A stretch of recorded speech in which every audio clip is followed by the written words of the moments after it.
Question number 6 start करते हैं। इस क्वेश्चन में ऐसा बोला है कि एक जिज्ञासा लिमिटेड कंपनी है जो कि दो प्रोडक्ट बनाती है, मिनीमैक्स और हैवी हाई। तो इन दोनों प्रोडक्ट के लिए कंपनी ने ऐसे बोला है कि कंपनी की एक पॉलिसी है जो कि क्लोजिंग स्टॉक के बारे में है। तो कंपनी ने ऐसे बोला है कि वो सक्सीडिंग मंथ की एंटिसिपेटेड जो सेल्स होंगी उसका 25% जो है वो इस मंथ में क्लोजिंग स्टॉक रहने वाला है। मतलब क्या हुआ कि अगर अप्रैल का क्लोजिंग स्टॉक हमको पता करना है तो वो मई की जो एंटिसिपेटेड सेल्स होंगी उसका 25% होगा, वही इसका अप्रैल का क्लोजिंग स्टॉक होगा। और अगर मई का क्लोजिंग स्टॉक निकालना है तो जून के एंटिसिपेटेड सेल्स का 25% होगा। ये कंपनी की पॉलिसी है। आगे कंपनी इसने क्या बोला है, डिटेल्स दी हुई है कुछ मिनीमैक्स और एवीआई के लिए। इसने बोला है कि बजटेड प्रोडक्शन यूनिट्स में जो है वो 1,80,000 यूनिट्स हैं इसकी मिनीमैक्स की, और 1,20,000 है हैवी की, जिसकी डिटेल्स कुछ ऐसे हैं, बाकी रुपीज़ में है। Direct material cost per unit 220 और इसकी डिटेल्स दी हुई है, और direct labour cost per unit बता रखा है, और मैन्युफैक्चरिंग ओवरहेड्स दिया हुआ है फुल अमाउंट।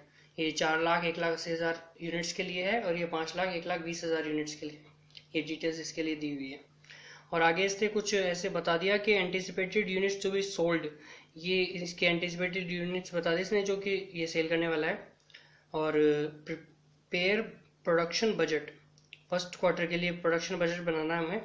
और प्रोडक्शन बजट के लिए इसलिए ये नहीं बोला कि प्रोडक्शन बजट जो है वो क्वांटिटी में बनाना है या अमाउंट पे यानी कि कॉस्ट पे, तो हम लोग दोनों पे बना देंगे। इसने भी दोनों पे बनाया हुआ है। आगे लेकर चलते हैं। पहले तो नोट्स याद कर लेते हैं एक बार कि नोट्स में क्या दिया हुआ था। नोट्स में प्रोडक्शन बजट हमने क्या पढ़ा था, नोट्स में प्रोडक्शन बजट में हमने पढ़ा था कि प्रोडक्शन बजट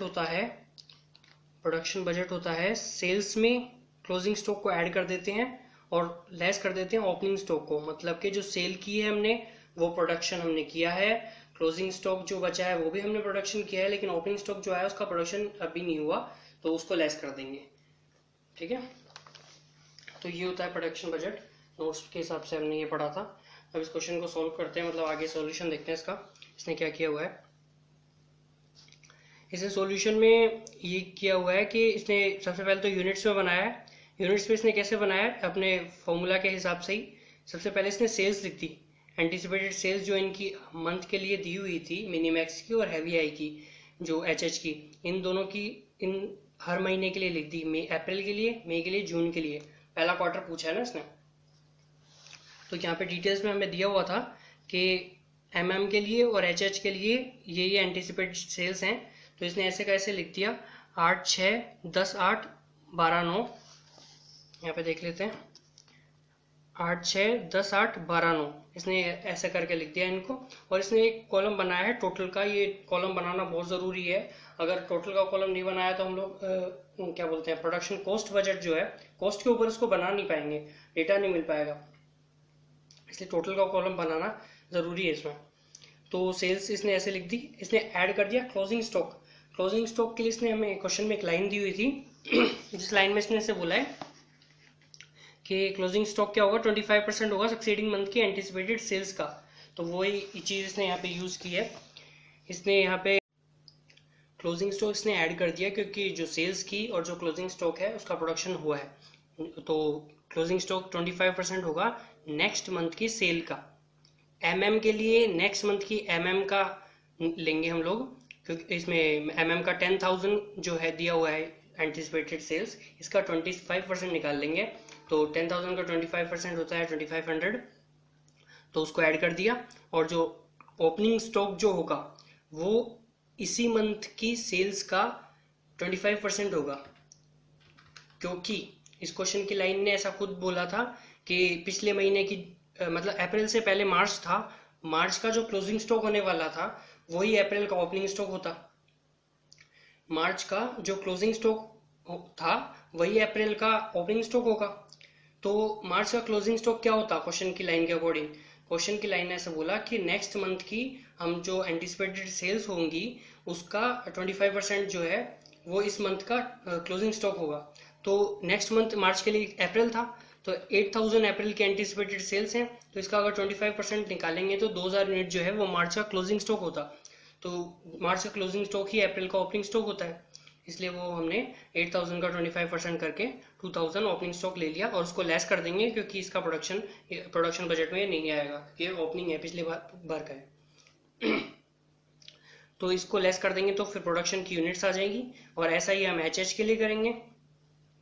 एच के एंटिसिपेटेड सेल्स लिख दी, उसके बाद हमने इसका क्लोजिंग स्टॉक के लिए 25% लेंगे, इसका 25% लेंगे इस बार। नेक्स्ट मंथ के एच का 8000 का 25% 2000 होता है और उसमें ऐड कर देंगे ओपनिंग, लेस कर देंगे ओपनिंग स्टॉक इसी मंथ की सेल्स का 25%।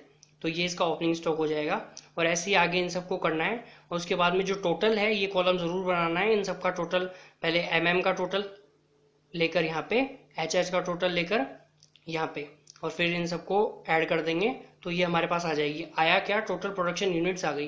टोटल हमें ये बताता है कि हमने पूरे साल में एमएम जो प्रोडक्ट है उसका 32,000 यूनिट्स बनाना है और एच जो यूनिट्स है उसका 25,000 यूनिट्स। अब इसकी कॉस्ट बजट बनाएंगे, प्रोडक्शन की कॉस्ट का बजट बनाएंगे। कॉस्ट के लिए इसने अलग से हमको डिटेल्स दी हुई है क्वेश्चन में। इसने हमको ये बोला है कि जो मटेरियल का जो कॉस्ट आता है, मटेरियल का जो कॉस्ट है वो 220 रुपये पर यूनिट है एमएम के लिए और 280 रुपीज़ पर यूनिट है एच के लिए। और लेबर का कॉस्ट है 130 और 120। और मैन्युफैक्चरिंग ओवरहेड जो है इसने पूरा दे रखा है, पूरा बता रखा है। तो हम लोगों को जब पर यूनिट कॉस्ट दिया हुआ है और हमें ये पता है कि हम लोग 32,000 यूनिट्स जो है वो बनाने वाले हैं एमएम की और 25,000 जो बनाने वाले हैं एच की, तो हम इसको डायरेक्ट मल्टीप्लाई करा देंगे। 220 को मल्टीप्लाई करा देंगे 32,000 से और 280 को मल्टीप्लाई करा देंगे 25,000 से, तो हमारे पास इनका टोटल अमाउंट आ जाएगा। जो डायरेक्ट मटेरियल की कॉस्ट आ जाएगी और लेबर की कॉस्ट आ जाएगी। 130 को मल्टीप्लाई करा देंगे इससे और 120 को मल्टीप्लाई करा देंगे 25,000 से, तो इनकी कॉस्ट आ जाएगी। मैन्युफैक्चरिंग ओवरहेड में इसने यहाँ पे 4 लाख जो रुपए दिए हुए हैं हमें, वो कॉस्ट है 1,80,000 के ऊपर। अगर प्रोडक्शन इतना करते हैं तो 4 लाख में डिवाइड कर देंगे 1,80,000, तो पर यूनिट कॉस्ट आ जाएगी कि एक यूनिट बनाने के लिए मैन्युफैक्चरिंग ओवरहेड्स जो है वो कितने आते हैं। तो उस पर यूनिट को हम मल्टीप्लाई करा देंगे 32,000 से और 25,000 से, जैसा इसने यहाँ पे किया हुआ। 4 लाख डिवाइडेड बाई 1,80,000 मल्टीप्लाई करा दिया 32,000 से, तो उसकी कॉस्ट आ जाएगी। इस तरह टोटल कॉस्ट इनके आ जाएगी। ये हो गया क्वेश्चन नंबर 6। नेक्स्ट क्वेश्चन पे चलते हैं। क्वेश्चन नंबर 10 करते हैं। क्वेश्चन नंबर 10 में इसने ऐसे बोला है कि एक कंपनी जो व्हीकल्स बनाती है और उसने सेल्स बजट बना के दिया हुआ है अपने को। सेल्स बजट में इसने क्या बोला है कि अक्टूबर, नवंबर, दिसंबर, जनवरी और फेब के लिए इतने इतने यूनिट्स की जो है वो हम मानते हैं कि डिमांड रहेगी और हम सेल्स कर देंगे। ठीक है, तो आगे इसने क्या बोला, आगे इसने बोला कि एक व्हीकल बनाने के लिए जो स्टैंडर्ड कॉस्ट आती है वो आती है 2,85,700 और सेलिंग प्राइस जो हमने रखा हुआ है वो रखा हुआ है 3,95,600 रुपीज़। और इसके लिए जब कोई डीलर हमारा एक व्हीकल बेच कर आ जाता है तो हम उसको देते हैं 12.5% का कमीशन। और आगे इसने से बोला है कि एक व्हीकल को बनाने के लिए एक पार्ट एक्स नाम की चीज़ है जो उस व्हीकल में लगता है, उसकी 4 यूनिट लगती है एक व्हीकल को बनाने के लिए। पार्ट एक्स की 4 यूनिट लगती है एक व्हीकल को बनाने के लिए। और पार्ट एक्स के स्टॉक के लिए जो कंपनी की पॉलिसी है वो ऐसा बोलती है कि हम 40% रखते हैं नेक्स्ट मंथ के प्रोडक्शन के लिए। हम जो व्हीकल नेक्स्ट मंथ में प्रोडक्शन करेंगे उसका 40% उसमें जो काम आएगा पार्ट एक्स का, तो वो हम इस साल इस टाइम पे, इस महीने में ही उसको क्लोजिंग स्टॉक में रख लेते हैं। और पार्ट एक्स के लिए इसने दिया हुआ है जो ओपनिंग स्टॉक है, यानी कि 1 अक्टूबर को, अक्टूबर से पहले का डेटा नहीं है तो अक्टूबर के लिए पूछेगा ये। और अक्टूबर के लिए जो ओपनिंग स्टॉक जो है इसने दिया हुआ है 1 अक्टूबर को हमारे पास में था पार्ट एक्स का 4800 यूनिट्स। और पिछली बार हमने क्या किया था कि ये जो लाइन दी हुई है 40% को, इसी से निकाल लिया था हमने अक्टूबर का ओपनिंग स्टॉक। लेकिन इस बार इसने अलग से दे दिया, 4,800 बता दिया कि ये तुम्हारा ओपनिंग स्टॉक है, इसको मल्टीप्लाई करा के निकालने की जरूरत नहीं है, ये यूनिट्स लेनी है। और व्हीकल्स के लिए इसने बोला कि 1 अक्टूबर को हमारे पास में 950 व्हीकल्स पड़े।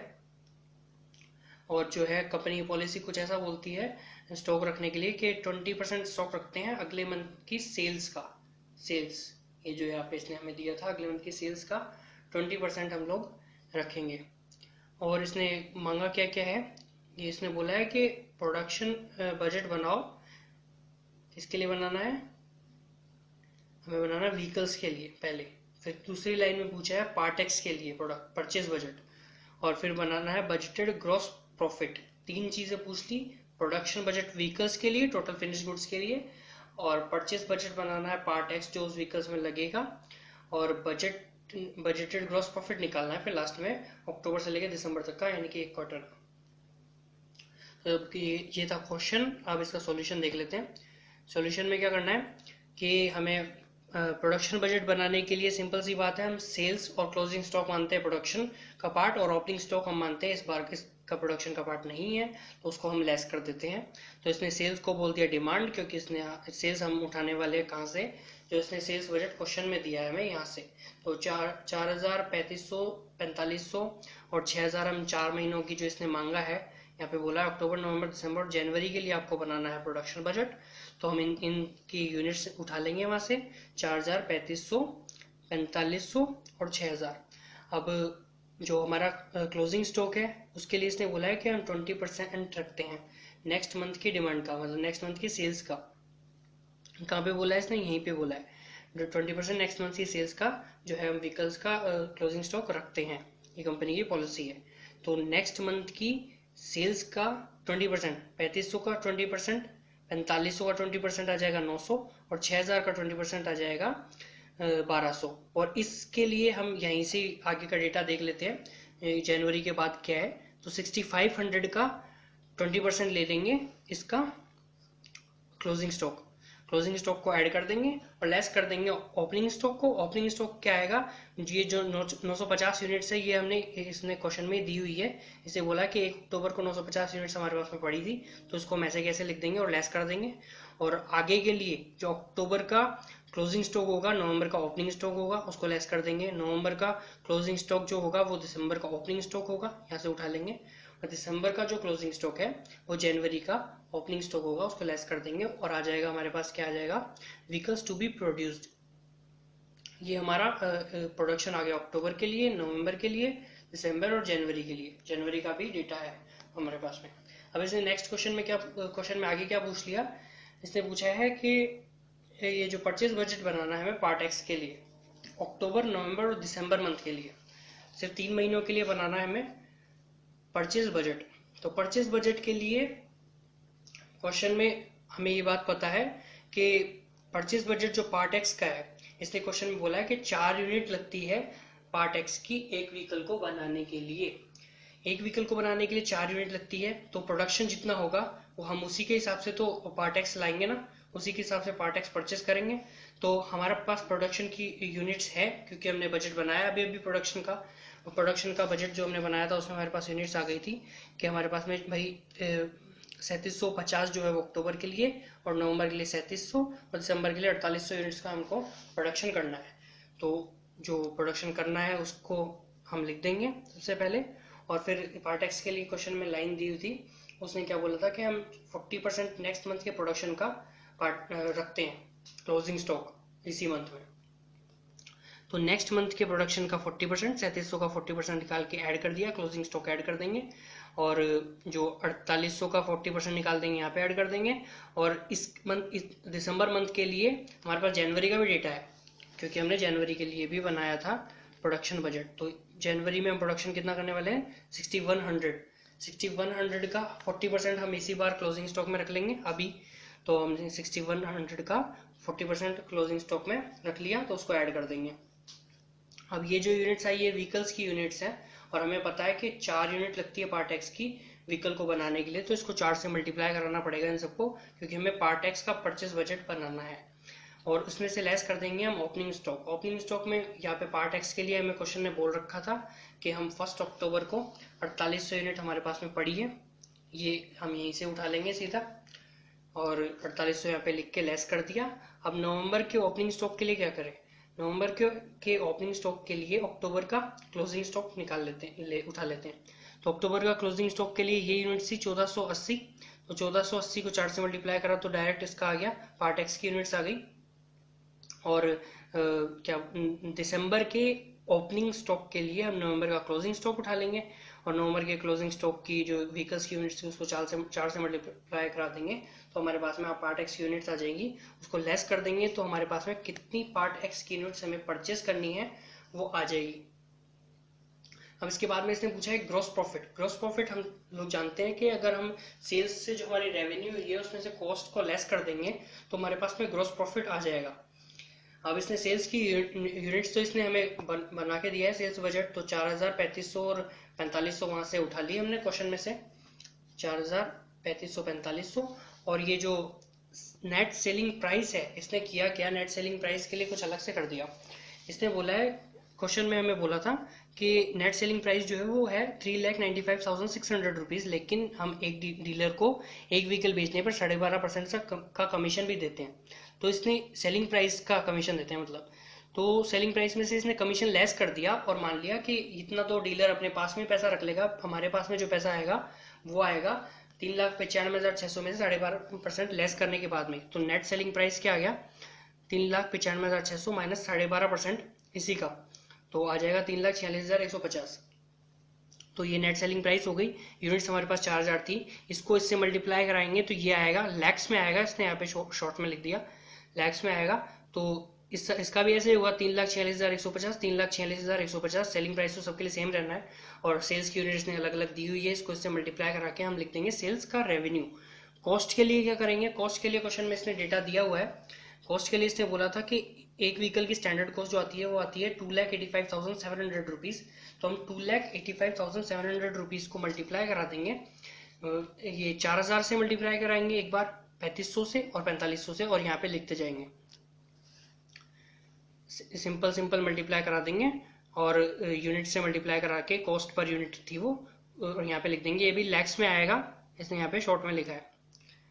तो इसके आगे फिर अगर सेल्स रेवेन्यू में से हम कॉस्ट को लेस कर देते हैं तो आ जाता है हमारा ग्रॉस प्रॉफिट, ये भी लैक्स में आएगा। और इसी के साथ क्वेश्चन नंबर 10 खत्म होता है।